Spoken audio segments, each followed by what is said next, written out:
ਬਾਅਦ 'ਚ ਆਈਆਂ ਇਹ ਸਾਰੀਆਂ ਰਿਪੋਰਟਾਂ ਦੀਆਂ ਪਹਿਲੇ ਇਹਦੇ ਵਿੱਚ फिर उन्होंने सारियाँ गया सारियाँ रिपोर्टां। मेरा नाम आयशा है। आप मेरी अम्मी की मदद करते हैं हर 2 साल से। टीबी फेफड़े पानी पै गया तो नाल मेरे मेरे जख्म हो गए नाल मेरे बवासीर तो मेरे कमर की हड्डी बाहर आ गई।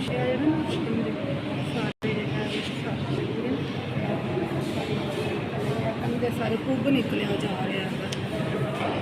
अस्सलामुअलैकुम। तुम मेरी 2 साल तो मदद कर रहे थे लेकिन मेरी बच्ची बड़ी बीमार है रिपोर्टां भी ने तो मैनू समझ नहीं आती है कि बाकी बच्चे भी मैं घर छड़ के आई हूँ और ये इलाज वास्ते मेरी मदद करो। और जदों का मेरा खामद फौत होया मेरी तुसी मदद करते पे मेरे बच्चों की रोटी का वसीला बने। थोड़ी मेहरबानी मेरी बच्ची की इमदाद। मेरे को कोई रास्ता नहीं है मेरी बच्ची की मदद करो मेरी कि मैं अपने बच्चे का इलाज करा सका। मैं बहुत जवान मेरी धी हैगी तो बीमार हो गई हैगी तो मेरे को कोई वसीला नहीं है कोई मेरे कोई मदद नहीं हैगी मेरी कि यह रिपोर्टां तुम देख सकते हो कि सानू डॉक्टर का कहने मिलो लेकिन साढ़े को पैसे ही नहीं है कि मैं डॉक्टर को मिला। मैंने किन्ने दिनों का कहा कि मेरे को किराया तक नहीं सी है कि मैं इत्थे लैके आ सका।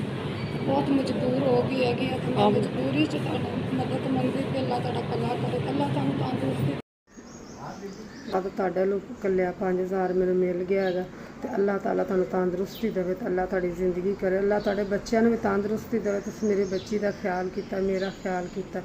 अल्लाह ताला तुहानू किसी शै की कमी ना देवे। रब इन्ना रिज़्क देवे जिन्ना समुद्रां च पानी। रब कदी तुहानू किसी चीज़ की थोड़ ना देवे। अल्लाह ताला तुहानू तंदुरुस्ती दे। तुहाडे भैन भाइयों में तेरे माँ बाप में सब नूं अल्लाह तंदुरुस्ती देवे। तुहानू अल्लाह उमरा हज करावे।